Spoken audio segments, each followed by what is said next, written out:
Welcome to session 5 that continues the work of Emil Durkheim.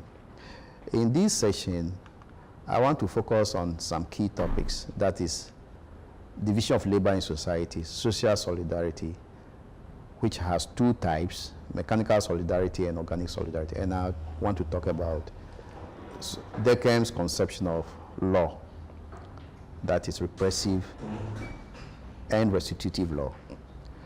Now, Durkheim, as I said, was also believing that society evolved from one stage to the other, just like Auguste Comte did and Spencer also did. But for Durkheim, there are only two stages. You remember, Comte was talking about 3 stages: theological, metaphysical, and positivistic or scientific stage. And also Spencer had 2 types of ways of saying it. But for Durkheim, there are only 2 types of society, traditional and the modern. Societies were once traditional and they moved to modern scientific stage. So his conception of traditional society is that people exist in society in small numbers, okay, or what he called the moral density is small. So in traditional society, we get to know each other very well because we are living so close. We interact often. We are doing the same thing. So we come to have a collective mind. But this is not the case in modern society. Modern societies are based on higher populations, or what you call high moral density, people coming from all walks of life. So we are seeing heterogeneity as against homogeneity in traditional society. So people from different backgrounds come to the modern society, large numbers. And what normally happens in the large numbers or modern society is that division of labor is so much entrenched because we are all doing different things. For example, I'm a lecturer, somebody is a nurse, somebody is a doctor, somebody is a lawyer. We are all specializing in various fields. But in traditional society, the division of labor wasn't so entrenched. Maybe everybody is a farmer or a fisherman or fisher folk. So they are doing the same thing. So they are similar. But in modern society, we are doing different things. So we are not similar.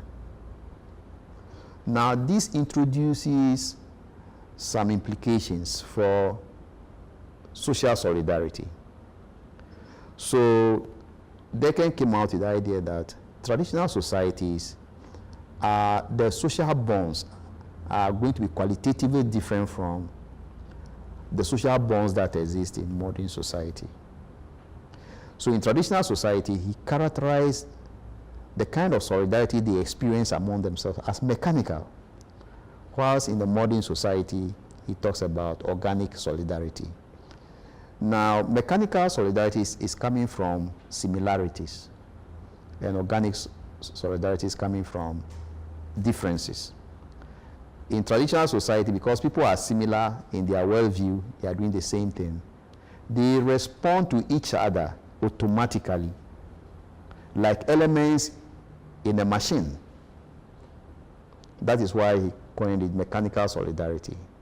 So, for example, in a typical village, if they say somebody is missing, you see that all the able-bodied men will leave everything they are doing and look for that person, because that is their nature.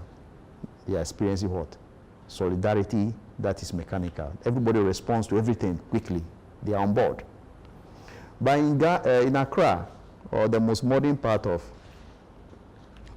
Ghana, if they say somebody is missing, I think everybody still drives to his job and others. We even think that is the work of the police. You see. So that's a kind of weakness in solidarity. Solidarity doesn't disappear, but it's transformed. It doesn't mean that the modern people are less caring. But the nature of society creates that kind of solidarity. You see, in a typical village, if something happens, let's say a car knocks down somebody on the road in a village, the highway passing through the village, the whole community will come there, try to solve the problem.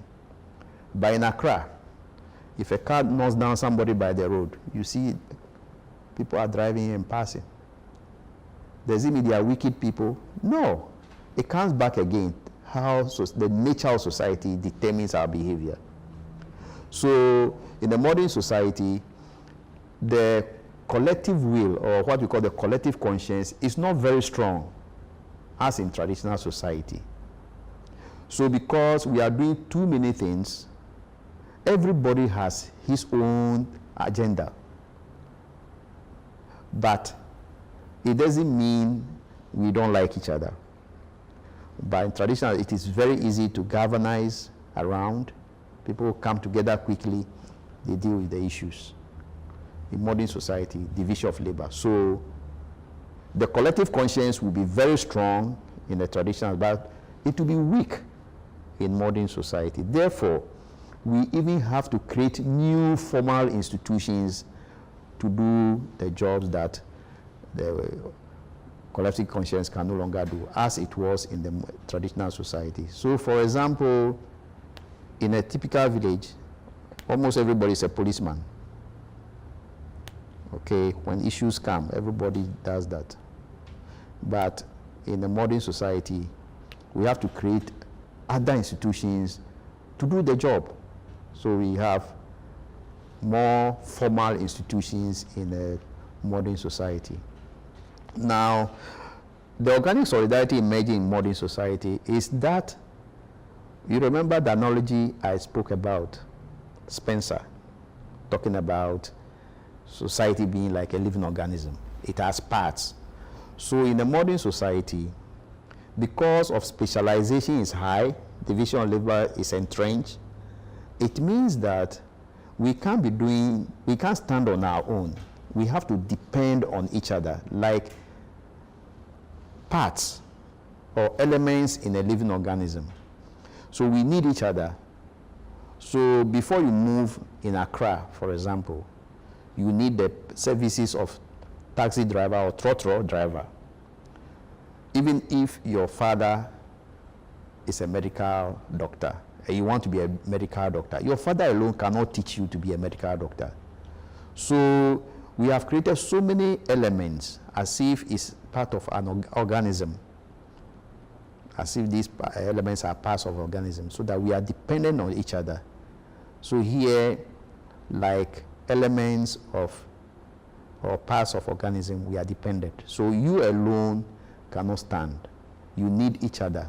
So that is why it's organic solidarity. But in the context of traditional society, it's mechanical because people solidarize on the basis of who they know they are. They are coming from the same place. They interact every time and all that. So we have mechanical solidarity and organic solidarity being used as to express the patterns of behavior or the way society influences us in different contexts. So if you are very fortunate to be coming from a traditional society like I am, when I reach home, I know the kind of solidarity we experience there.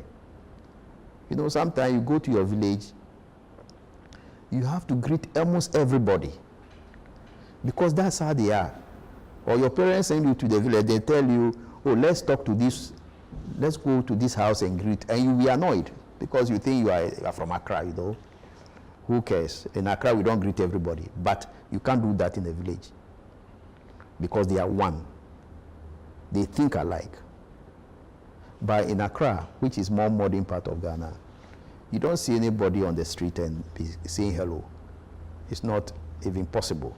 We cannot do that. So Dechem is trying to illustrate two types of solidarity that can exist in modern society and also in traditional society. Now, on the last issue that I want to talk about is his view about law. Now, Dechem was also thinking that Because in traditional society, people are similar. They share a very strong sense of collective conscience. They have one way of thinking about what is right and wrong. So sometimes when people violate their norms or rules, the reaction of society is very spontaneous and swift. And even the punishment they mete out to those people who violate their collective conscience is very, very harsh. And this is what it means by repressive law in traditional society. So, for example, an arm can be cut off because somebody has stolen something. An ear can be chopped off. For even simple crimes to serve as a deterrence to others, because there the conscience is like when you violate the norms. Morality in traditional society is very strong. That is why sometimes when you are in the village, you say everybody is behaving one way, so there's no excitement. When you violate their rules, it is like you are violating the collective conscience of the society. And so the whole society will descend on you and punish you. So Deckham came to the conclusion that traditional societies normally will practice repressive law, whereas modern society will practice restitutive law, that is, laws that are meant not to be harsh, but maybe to compensate the person you have offended. Because in traditional society, you are likely to offend the whole group. But in the modern society, you are likely to offend only specific individuals. So the whole society cannot descend on you and brutalize you. Rather, there will be laws to say that, well, pay compensation to the person who you have offended. So that was his thinking, that the more modern we are, the more restitutive laws we will have. The more traditional you have, the more repressive laws we have. Now, these things are very evident in our culture. In traditional society, we punish severely. For example, among the Anglo-Evers, they have something they call the toko atolia. People who they judge to be notorious, deviants, criminals, they send them to the bush, bury them alive, and leave only their hairs exposed. And then they leave. Even their own parents sometimes participate. The executioners, your father can even lead you to the forest. The people who are punishing you, they are there. They've dug a hole already waiting for you.